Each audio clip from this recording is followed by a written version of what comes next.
Hi there! I want to show you 3 things that will help improve your pattern work. First of all is the printing process.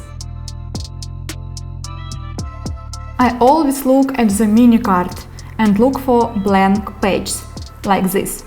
I don't print them. If you pay money to print the pattern, you save a bit of money. Secondly, I look for parts of the pattern without lines. Usually the middle of the pattern. Fold or not, it doesn't matter. I don't lose anything if I print the pattern without 1-2 pages on the fold, because those are not construction lines. One last thing is the process of connecting the pattern.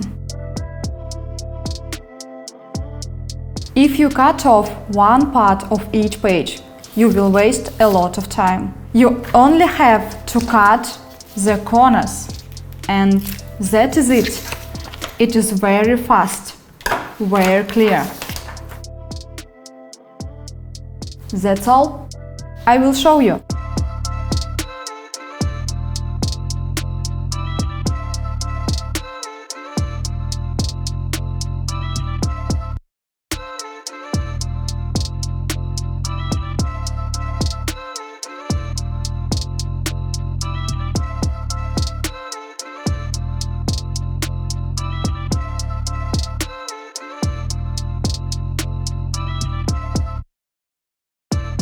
Thanks for watching and have fun sewing. Bye!